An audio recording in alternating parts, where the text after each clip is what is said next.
बिस्मिल्लाहिर्रहमानिर्रहीम। अस्सलाम वालेकुम नादरीन, आप यूट्यूब चैनल देख रहे हैं। मैं इमरान खान हूँ। हमारे बड़े प्यारे दोस्त सहाफ़ी ज़हीम लगारी साहब का 3 दिन का रिमांड दे दिया है और ये रिमांड जो है वो पुलिस को अदालत ने दिया और वजह ये बनाएगी कि जनाब इन्होंने दहशतगर्दी की है।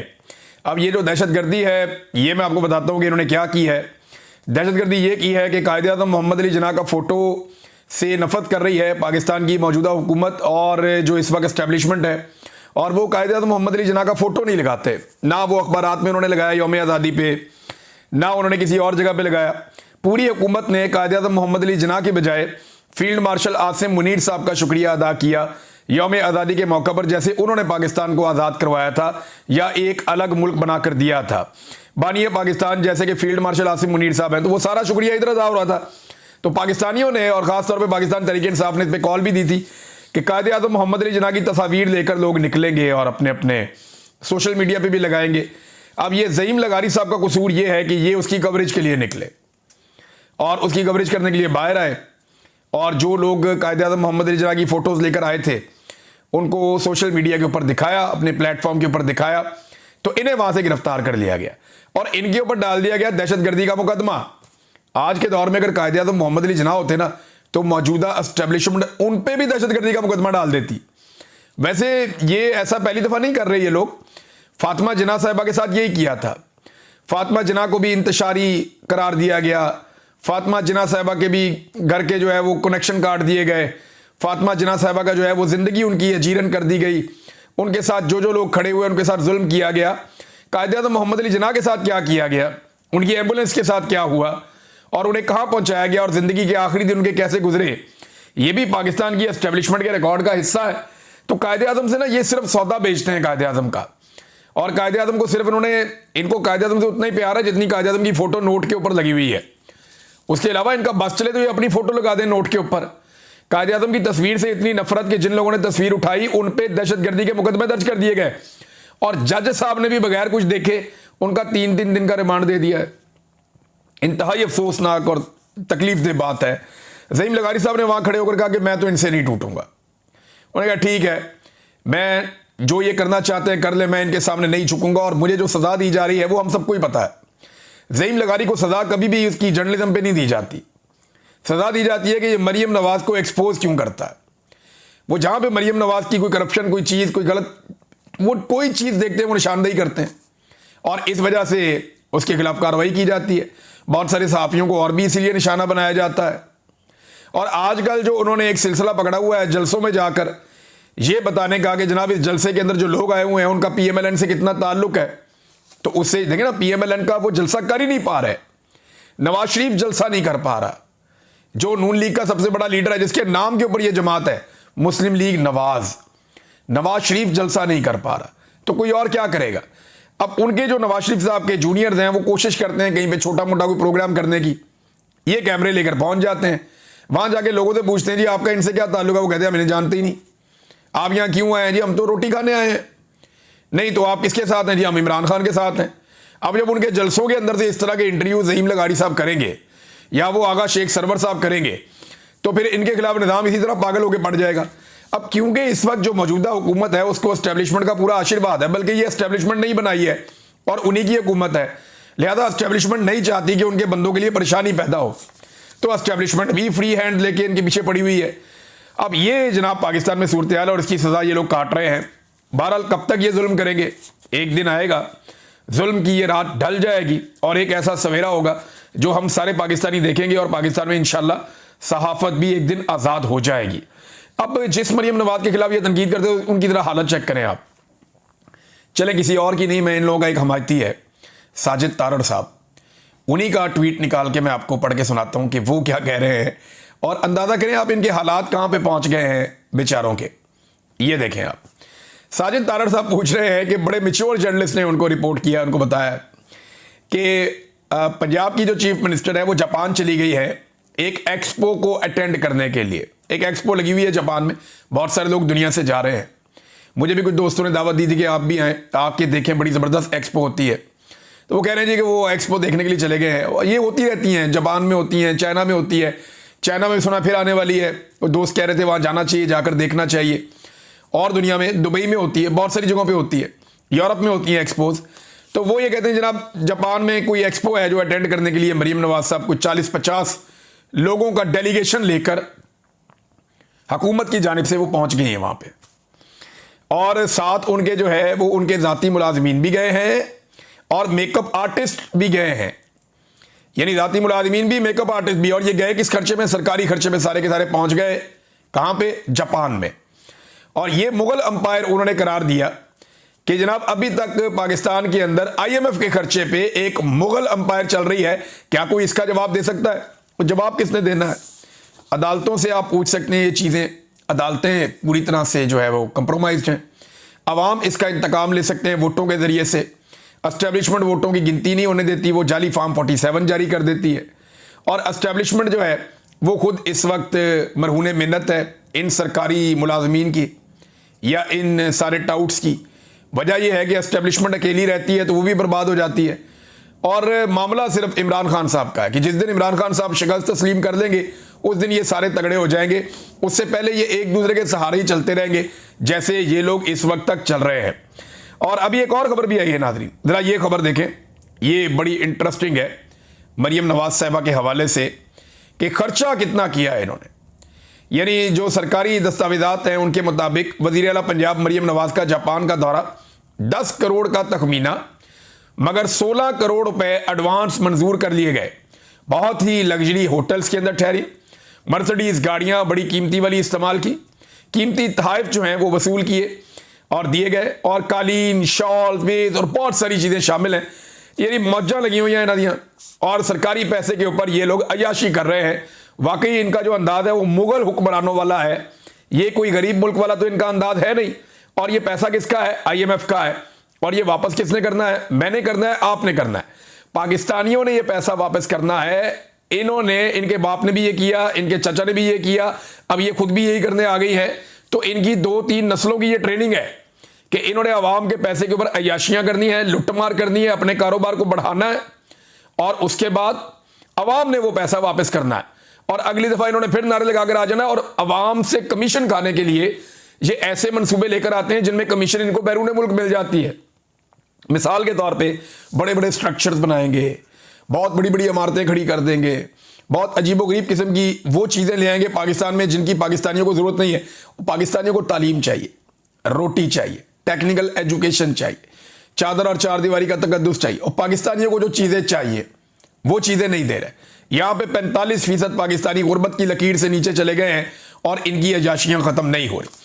सुहेल बड़ाई साहब के कॉलम का बड़ा तस्करा हो रहा है, बार बार बात हो रही है, तो देखें उन्हें ना ज़्यादा संजीदा लेने की ज़रूरत नहीं है।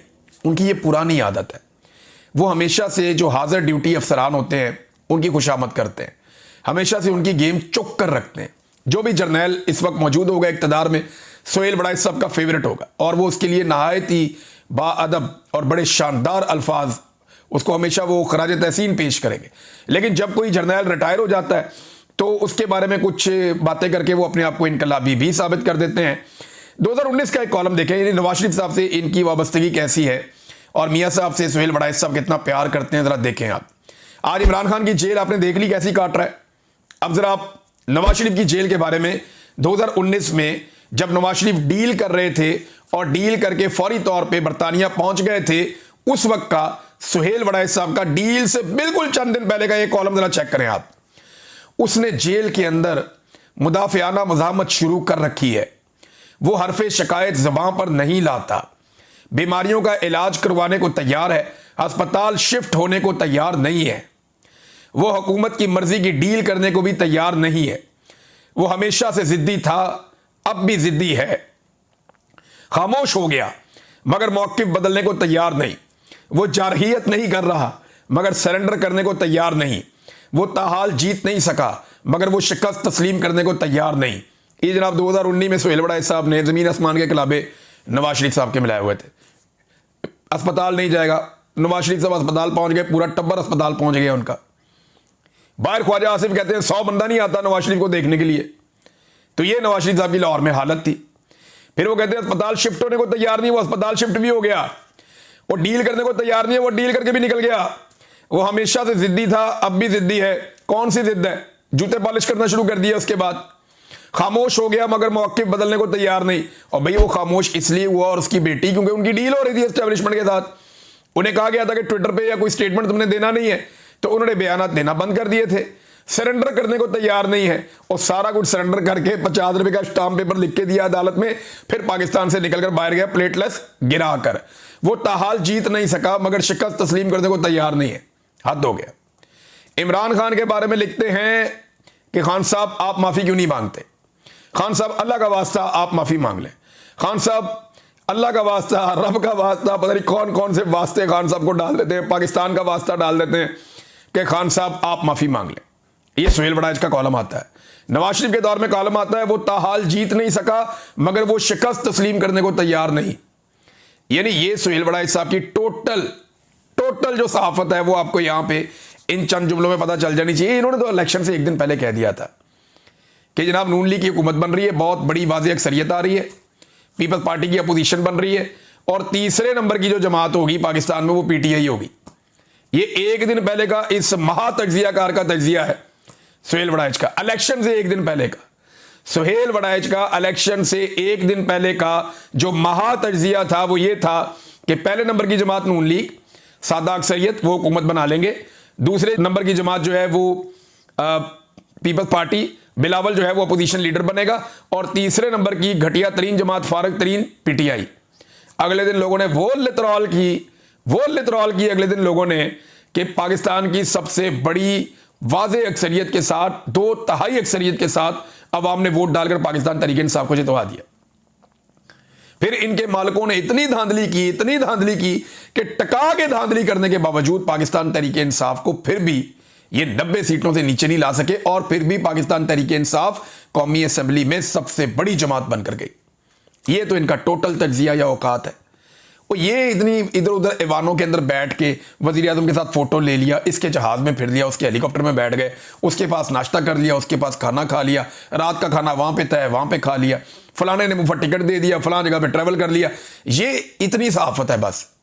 ना इन्हें अवाम का पता है, ना इनका अवाम की पल्स के ऊपर हाथ है, इनको किसी बात का आइडिया नहीं है। इन्होंने मौजें पता क्यों की हैं? इसलिए कि जब इन्होंने जर्नलिज्म शुरू किया ना तब बहुत सारे लोग सहाफत में आए ही नहीं थे, लोगों को आइडिया ही नहीं था उस वक्त।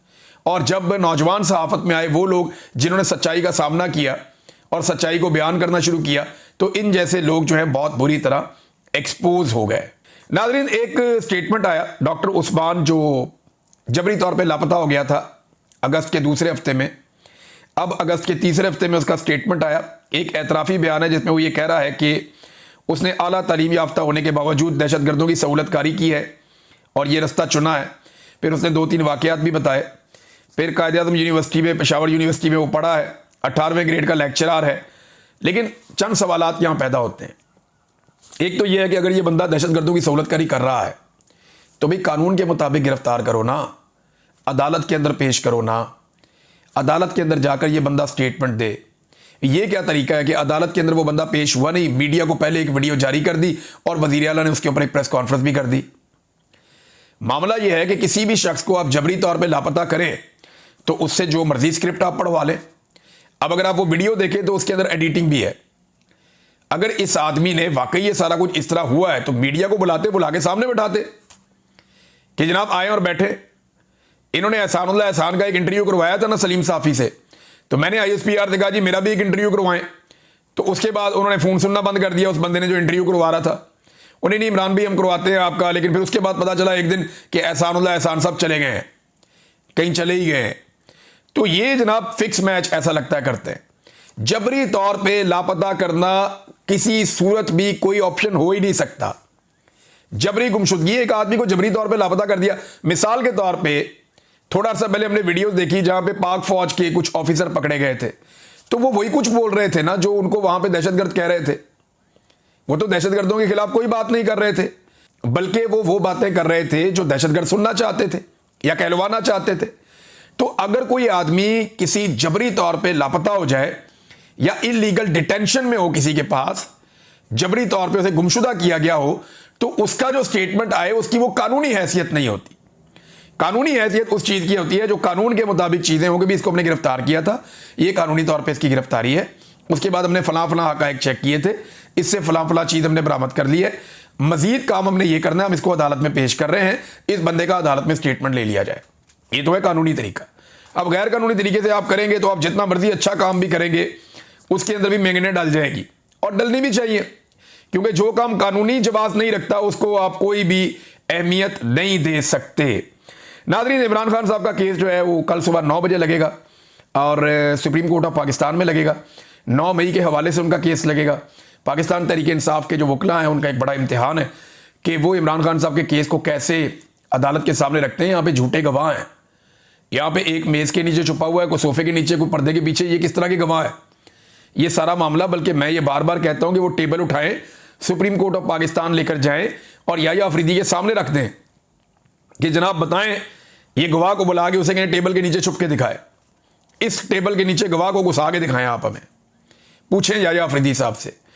तो याह्या अफरीदी साहब सुन रहे हैं, जस्टिस मोहम्मद शफी सदीकी साहब सुन रहे हैं, जस्टिस मियां गुल हसन औरंगजेब साहब सुन रहे हैं, और ये 9 मई के मुकदमात का केस है इमरान खान साहब का, सुबह लगा हुआ है अदालत में। अब तक तो बहुत नाइंसाफ़ी हुई है, देखते हैं सुप्रीम कोर्ट ऑफ पाकिस्तान इस नाइंसाफ़ी को कैसे जारी रख सकती है। 9 मई का जो एक जालिमाना फैसला है वो मैं आपके सामने रखता हूं, ये ज़रा नाज़रीन फैसला चेक करें आप। 9 मई का मुकदमा 103/2023 का तहरीरी फैसला जो जारी हुआ, उसमें एजाज चौधरी साहब ने 7 गवाह पेश किए, 7 गवाह पेश किए, मगर अदालत ने यह कहकर गवाहियां रद्द कर दी कि गवाह पाकिस्तान तहरीक इंसाफ के हैं। भाई पाकिस्तान तहरीक इंसाफ के हैं तो क्या वो पाकिस्तानी नहीं है? क्या पाकिस्तान तहरीक इंसाफ के हैं तो वो मुसलमान नहीं है?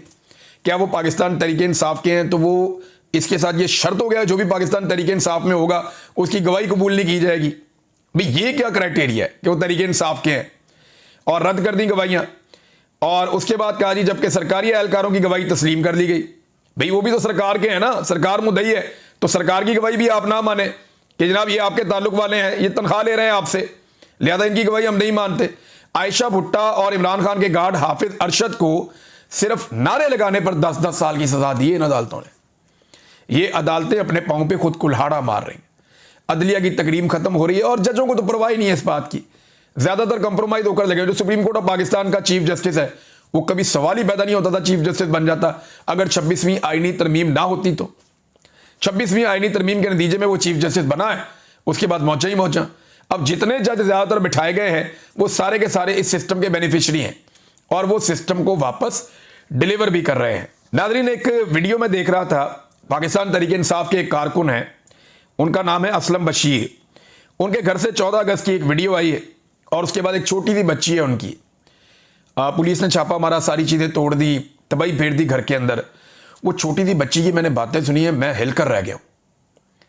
आप यकीन करें कि उस बच्ची ने जितने हौसले के साथ, यानी बड़े बड़े सियासतदानों में इतना हौसला नहीं होता, बड़े बड़े लोगों की चीखें निकल जाती हैं, जो घर के मनाजिर मैंने देखे, उसके बाद उस बच्ची की बात सुनी और जो अज़म और हौसला मैंने उस बच्ची का देखा, ये पाकिस्तान की एस्टेब्लिशमेंट को समझ ही नहीं आ रही कि उनके साथ क्या हो रहा है। उन्हें पहली मरतबा मैंने कहा था कि आपको टक्कर के लोग मिले हैं, और मुझे भी अंदाजा नहीं था कि ये इस कदर सख्त जान लोग हैं।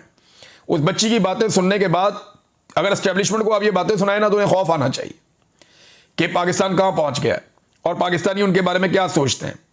बड़े बड़े लोगों को मैंने देखा, लेकिन इतना हौसला नहीं था जितना इस बच्ची ने बात करते हुए सबूत दिया, हिम्मत का, जवामर्दी का, और वो डटकर खड़ी अपने मौकिफ के ऊपर।